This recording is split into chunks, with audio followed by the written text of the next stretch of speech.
E rauraka tērā mā, i ngā mana, i ngā reo, i ngā waka, me aku nui, me aku rahu. No tēnā pito, huri no te motu, e rere ana ka mihi ki a koutou katoa. I o rātou kua whetui rangitia, a moi mai rā. Ki te kaupapa nui, o te whakapotaitanga ki te hunga mātauranga, hei whakanui ki a koutou ina mahi nui. Chancellor, Pro Vice-Chancellor, Acting Deputy Vice-Chancellor, members of the University Council, academic, professional staff, parents, whānau, and friends, greetings. Graduates, warm greetings and congratulations. It is a huge honour to be invited to address you on this, your special moment in time.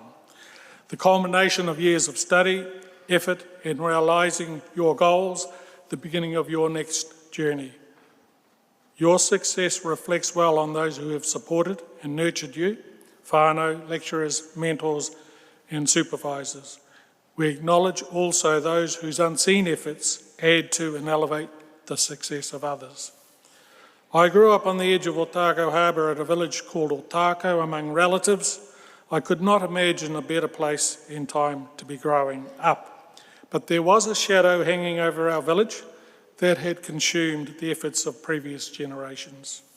I am not a graduate of Otago, nor any university, although I have been a student of my village in Tupuna, who within 2 decades of signing the treaty and land sale deeds were destitute and confined to tiny parcels of land. It wasn't that they couldn't read, it wasn't that they were stupid. Using the analogy of a house, the visitors paid a deposit and took the house. Our people were confined to the tiniest room and constrained from access to the garden. Their plight pitted them into an endless struggle for justice. Our first whare runanga at Otago was named Te Mahi Tamariki, that is the work of the children, reflecting the ohake or last words of Taiaroa to his son and people to right the wrongs. His son, H.K. Taiaroa, like his contemporaries, had learned to read and write from the Wesleyan missionaries and devoted his life to the challenge of restoring their place in the house and garden. He became a Member of Parliament in 1871 and served on the New Zealand Legislative Council until his death in 1904, an era when force was applied to acquire Māori land in the North Island, and Māori men from Taranaki were held here without trial in Dunedin, and many were put to work on city infrastructure, including the university location. They were evicted from house and garden. The advent of schools on native reserves and access to church schools such as Te Aoti, Māori Boys College, gave potential access to academia, although the Manual and Technical Act 1900 guided Māori students into practical courses, that is manual labour, rather than pursuing higher duties. Few examples exist of Māori entering higher learning opportunities. In 1904, Te Rangi Hiro was the first Māori to graduate at Otago. He was followed by Dr. Tutere Wirepa in 1908 and Dr. Edward Poho Ellison, who had attended Otago Native School, was the first from our village to graduate from Otago in 1919. All 3 had attended Te Aoti Māori Boys College. I know of 2 granduncles who graduated from Otago in the 1960s, and so I can count on one hand the number of Otago who had broken the glass ceiling and graduated from Otago up to 1970. But for our people, the bus had long left without them. The destination anyway required identity whitewash, and there were very few alternatives. The high cost of contribution in 2 European wars had achieved nothing back at home. The 1950s saw Māori urban drift begin in search of work, a challenging transition, adapting gradually, and by the 70s contributing to the revival of te reo and Māori culture. In the early 70s, the Māori Students' Club at Otago University began having hui at Otago Marae. Prior to that, there were not enough Māori students to hold what you would call a hui.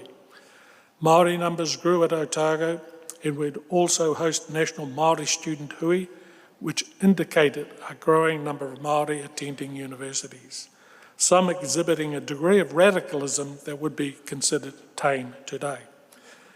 Activism, protest, occupations, the land march, legal challenges contributed to the Treaty of Waitangi resurfacing as the foundational document to this nation in the formation of the Waitangi Tribunal in 1975.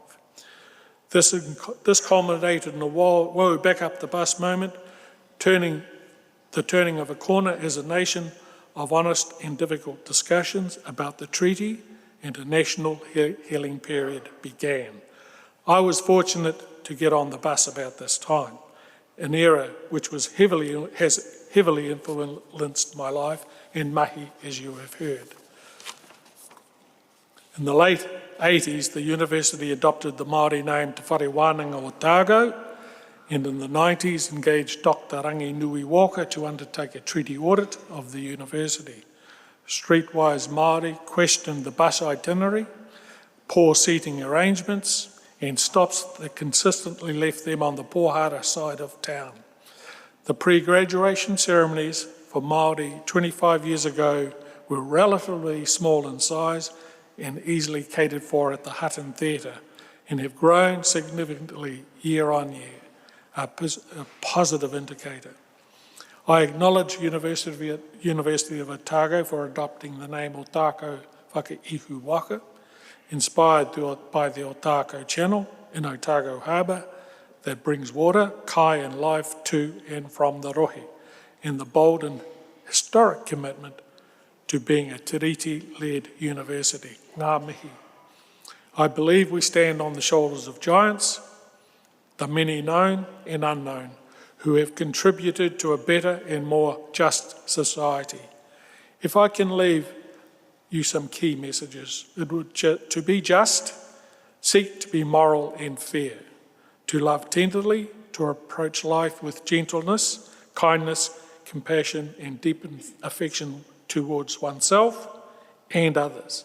Lastly, to exercise humility, continue your personal growth, value relationships, enhancing leadership, and value your connection to the environment. Kia ora tātou.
Thank you, Edward, for addressing us today. On behalf of the University, I thank you for sharing a powerful and personal address. Your words remind us of the resilience and determination of generations who fought for justice and identity, and of the importance of standing on the shoulders of those who come before us. The history you shared offers invaluable perspectives for our graduates as they step into their own future.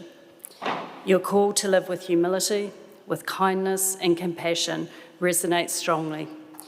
These values are not only guiding principles for leadership, but also for building communities that are inclusive and that are fair.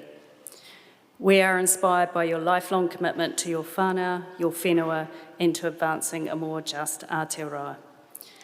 Ngā mihi nui for being part of this special occasion and for leaving us with wisdom that will endure well beyond today. I ask the audience to join me in thanking you once more.